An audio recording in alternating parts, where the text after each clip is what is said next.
Hello and welcome, I'm Patrick Christys and this is GBN Originals. Today we're diving into a double whammy of government overreach and economic uncertainty. We'll be looking at the latest climate change lunacy that's set to turn your life upside down and empty your wallet faster than a pickpocket on the tube, as well as the economic challenges facing Chancellor Rachel Reeves as she prepares for her crucial spring statement. Let's start with the Climate Change Committee, those unelected eco-warriors who seem to think they run the country. They have just released their 7th carbon budget. So first up, they want to force heat pumps into 1.5 million homes by 2035. That's right, they want to rip out your trusty boiler and replace it with a contraption that costs more than a small car. But wait, there's more. There's always more. They're not content with just messing with your heating. Oh no, they want to dictate what car you actually drive, how often you fly, and even what you put on your plate.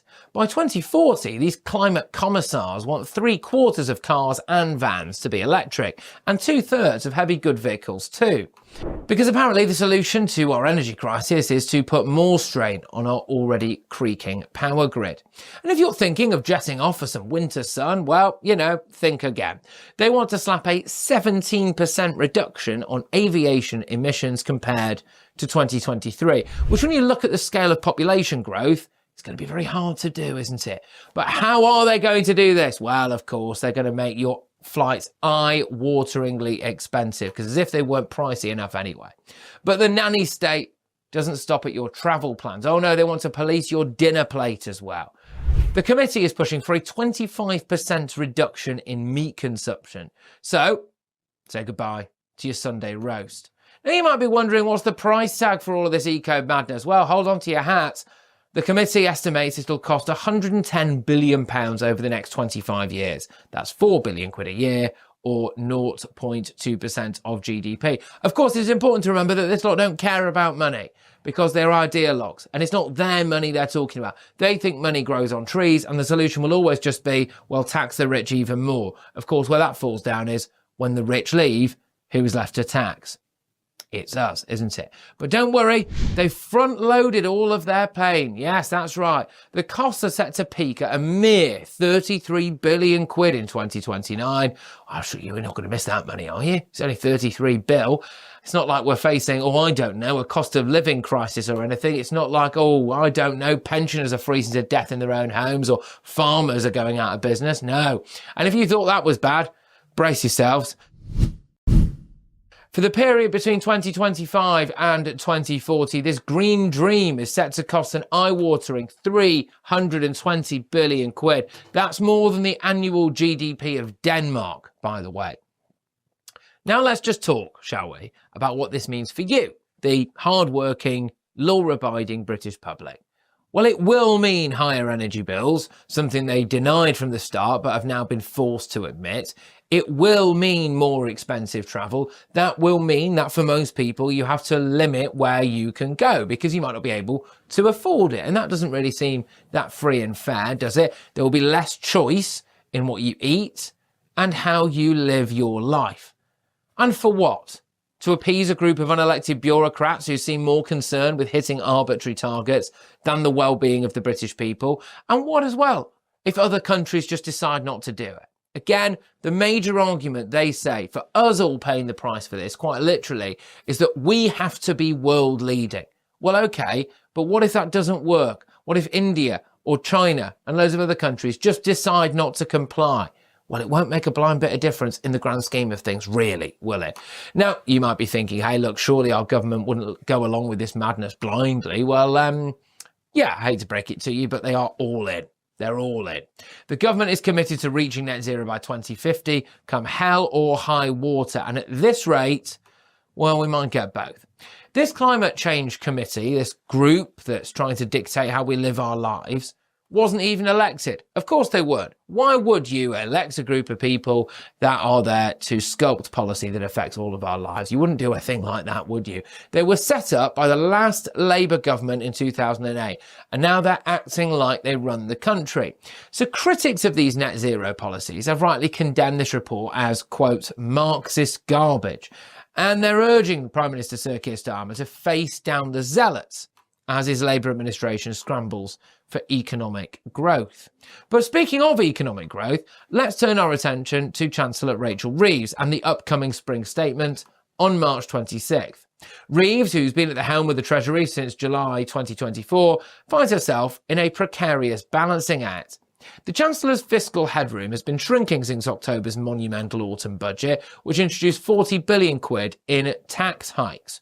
Now she's facing stark choices: further tax increases or spending cuts. Inflation continues to push wages higher, whilst borrowing costs rise, leaving little room for manoeuvre without risking financial instability. It's also worth noting that one of the first things she did was rise public sector pay. She also told the Bank of England unequivocally that they need to put net zero at the same level of importance as economic growth. What has happened in the last couple of months? The Bank of England have come out and said, we can't do that. You're going to have to cut back on net zero. Reeves has repeatedly emphasised that economic growth is the government's number one mission. Her plans include investment in infrastructure, skills development, housing reforms, all aimed at boosting productivity. But like I've just said, she also said that the other priority had to be the green agenda, and you can't do those two things at the same time. But critics are now arguing that these measures lack immediate impact. They resemble proposals from previous administrations rather than these bold new ideas that many people were promised. One certainty is the continuation of fiscal drag, freezing tax thresholds while inflation drives wages higher, pulling millions into higher tax brackets, basically making us all poorer, isn't it? This mechanism has already increased the tax burden significantly without direct rate tax hikes.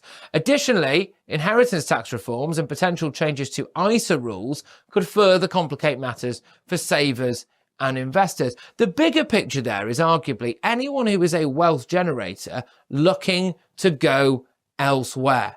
Why would you want even more of your money to go towards the government coffers, especially when there is a lack of trust about how and where that money is spent, whether that's just wastefulness in things like the NHS, or whether that's going towards things you might not agree with, like the migrant hotel at the end of your road, for example, or ridiculous taxpayer funding for the arts that, again, you don't agree with.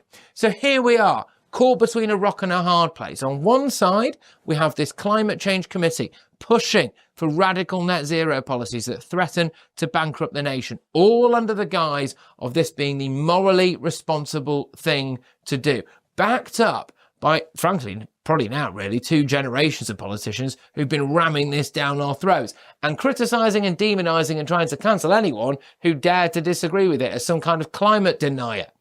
On the other hand, we have a chancellor grappling with economic challenges and limited options for growth, or some would say just facing the straightforward realities of what it's like to actually be a chancellor and something she might have bothered to think about while she was in opposition. Now look, I'm not saying we shouldn't care about the environment. Of course we should, but there has to be a balance. And we can't destroy our economy and our way of life in pursuit of an impossible green utopia. And I would also say this to the Chancellor as well. If everyone feels poorer, I'm sorry, but they start to care less about the environment. And maybe it might have the opposite effect. Maybe people will start making decisions that, inadvertently or otherwise, actually damage their environment. We need sensible, practical solutions that don't punish ordinary people for the crime of wanting to live a comfortable life. We need policies that prioritise economic growth and job creation, wealth creation, not ones that strangle our industries and send our energy bills through the roof. And most importantly, I think we need a government that listens to the people, not to unelected committees pushing radical agendas. One of the big things that you see in elections, we see it with the Mayor of London, with Sadiq Khan, for example, and we're seeing it now with Labour.